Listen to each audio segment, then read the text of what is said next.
തെണ്ടികളായിട്ടുള്ള ബിസിനസ്സുകാരാ ഈ കസ്റ്റമറുടെ പുറകെ നടന്ന് തെണ്ടുന്ന നാണമില്ലയോടെ നിനക്കൊക്കെ. കയ്യിലിരിക്കുന്ന കാശ് ചിലവാക്കി കടിക്കണ പട്ടിയെ വാങ്ങണമെന്ന് കേട്ടിട്ടില്ലേ? അതാണ് കഴിഞ്ഞ ദിവസം കോഴിക്കോട് കണ്ടത്. ഒരു മോട്ടിവേഷണൽ സ്പീച്ചറെ നാട്ടുകാരുടെ പണം പിരിച്ച് ക്ഷണിച്ചു കൊണ്ടുവന്നു.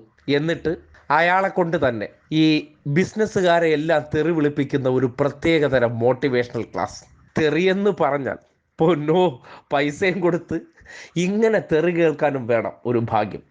തെണ്ടി തെണ്ടി തെണ്ടി ആരെ? പൈസ തന്നവന്മാരെ. അവന്മാരത് വിളിച്ചില്ലെങ്കിലേ അത്ഭുതമുള്ളൂ.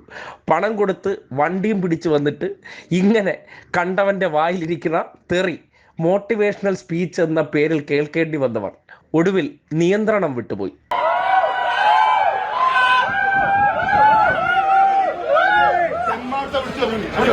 കോഴിക്കോട്ടാണ് അങ്ങനത്തെ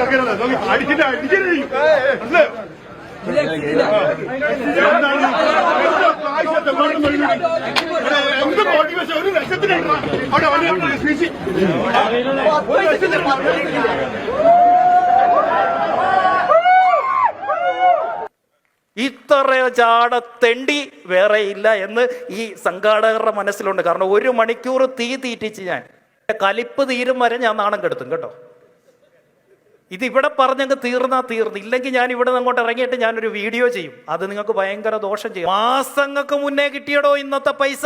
ഇന്നിപ്പം ഞാൻ പൈസ മേടിച്ചില്ലായിരുന്നെന്ന് ഇരിക്കട്ടെ, ഇതുവരെ ഈ പ്രോഗ്രാം കഴിഞ്ഞ പൈസയെങ്കിൽ ഉച്ചയ്ക്ക് ഞാൻ വെച്ച ജാട വല്ലതും കാണിക്കാൻ പറ്റുമോ? എന്താ ഉച്ചയ്ക്ക് ഞാൻ ജാട കാണിച്ച് ഓൾറെഡി കിട്ടാനുള്ള എൻ്റെ വെട്ടി വീണു. ഇനി ഞാൻ പറയുന്നതാ ടേംസ് ആൻഡ് കണ്ടീഷൻ. ഞാൻ പറയുന്നതേ നടക്കൂ. എന്താ എല്ലാവരും കൂടെ ഓടി അങ്ങോട്ട് വന്നേ? കാശ് കൊടുത്തു പോയി. ഇതിനുള്ള സ്കില്ലില്ലാത്ത തെണ്ടികളായിട്ടുള്ള ബിസിനസ്സുകാരാ ഈ കസ്റ്റമറുടെ പുറകെ നടന്ന് തെണ്ടുന്ന നാണമില്ലയോടെ നിനക്കൊക്കെ. ബിസിനസ്സുകാരെ എന്തിനാ തെണ്ടിയെന്ന് വിളിക്കുന്നത്? നിങ്ങൾ 1 മണിക്കൂർ ഞങ്ങളെ ഇവിടെ വെയിറ്റ് ചെയ്യിച്ചില്ല. അതിന് ബിസിനസ്സുകാരെ തെണ്ടി എന്ന് പറയാൻ ഞങ്ങളൊക്കെ ബിസിനസ്സുകാരാ.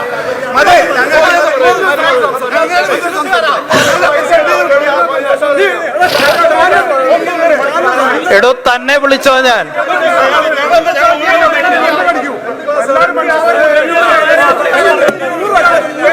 ശരി ഓക്കെ.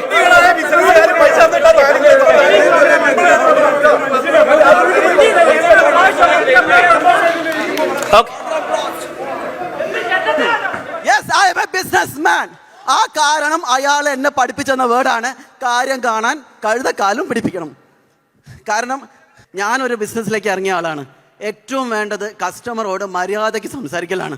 അത് മാത്രമാണ് ഏറ്റവും ഇമ്പോർട്ടൻറ്റ്. ഞങ്ങളിവിടെ എത്തിയിട്ടുണ്ടെങ്കിൽ, ഞാനാണെങ്കിലും എൻ്റെ പാർട്ണറാണെങ്കിലും നമ്മളെല്ലാ ബിസിനസ്സുകാരാണെങ്കിലും നമ്മളെല്ലാവരും ഇത്രയും കാത്തുന്ന ആളില്ലല്ലോ. ഇദ്ദേഹം തന്നെ ഇൻസ്റ്റഗ്രാമിൽ എത്രയോ പോസ്റ്റ് ചെയ്തു, ഞാൻ കോഴിക്കോട് വരുന്നു. ഇതൊരു 100-500 തവണ പോസ്റ്റ് ചെയ്തു. നമ്മൾ ഫേസ്ബുക്കിലും എല്ലായിടത്തും നമ്മൾ പോസ്റ്റും ചെയ്യുന്നുണ്ട്. സ്വാഭാവികം. ആരായിരുന്നാലും നിയന്ത്രണം വിട്ടുപോകും. ഒരു മര്യാദയൊക്കെ വേണ്ടേ ഇങ്ങനെയൊക്കെ പറയുന്നതിന്.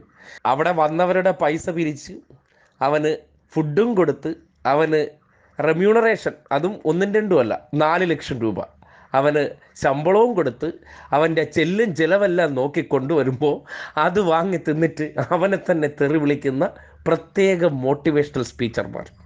ഈ കാലത്തിപ്പോൾ ഈ മോട്ടിവേഷണൽ സ്പീച്ചർമാരെ തട്ടി നടക്കാൻ പറ്റാത്തൊരവസ്ഥയാണ്. എവിടെ തിരിഞ്ഞെന്ന് നോക്കിയാലും അവിടെല്ലാം പൂത്തു നിൽക്കുന്ന മോട്ടിവേഷണൽ സ്പീച്ചർമാർ മാത്രം. അതായത് 10 പൈസയുടെ ചിലവില്ല. ആൾക്കാർക്ക് അനാവശ്യം മോട്ടിവേഷൻ കൊടുത്ത് കുഴി ചാടിക്കുക എന്നുള്ളത് ഒരു പ്രത്യേക കഴിവാണ്.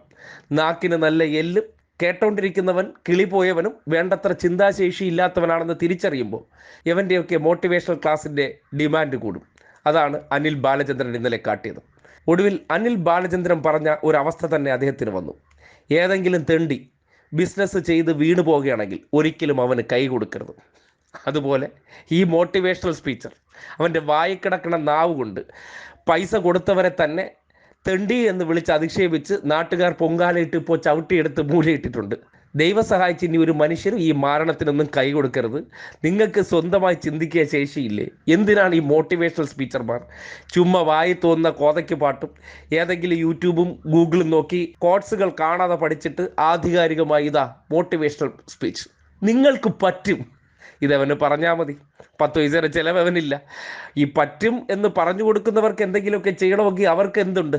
അതിൻ്റേതായ ചിട്ടാവട്ടങ്ങൾ, സാഹചര്യങ്ങൾ ഇതെല്ലാം ഒരുക്കേണ്ടി വരും. മറ്റത് 2 ഗീർവാണം അടിച്ചിട്ട് അങ്ങ് പോയാൽ മതി. അത് കേട്ട് കോരിത്തരിച്ചിരിക്കുന്നവരെയാണ് അവൻ വിറ്റ് കാശാക്കി അവൻ ആസ്വദിച്ച് ജീവിക്കുന്നതെന്ന് മറന്നു പോരുന്നത്. അതുകൊണ്ട് ഇത്തരം മോട്ടിവേഷണൽ സ്പീച്ചർമാരെ ഇനിയെങ്കിലും മനസ്സിലാക്കുക. നിങ്ങൾക്ക് നിങ്ങളുടെ ഉള്ളിൽ തന്നെ ഒരു സ്പാർക്കുണ്ട്. അത് സ്വയം തിരിച്ചറിയുക, അതിനെ മോൾഡ് ചെയ്യുക, സ്വയം വിശ്വസിക്കുക. കണ്ടവൻ്റെ വാക്ക് കേട്ട് വെറുതെ ഇൻസ്പിരേഷൻ ആകാമെന്നതിനപ്പുറം ഒരു ചുക്ക് സംഭവിക്കില്ല. മനസ്സിലായില്ലേ? അതുകൊണ്ട് എന്തായാലും ഈ ഇൻസ്പിരേഷണൽ വിദഗ്ധനായിട്ടുള്ള അനിൽ ബാലചന്ദ്രനെ ഈ രീതിയിലെങ്കിലും ഊക്കിവിട്ട നാട്ടുകാർക്ക് അല്ലെങ്കിൽ ആ ബിസിനസ്സുകാർക്ക് ഒരു പ്രത്യേക അഭിനന്ദനം അറിയിക്കുകയാണ്.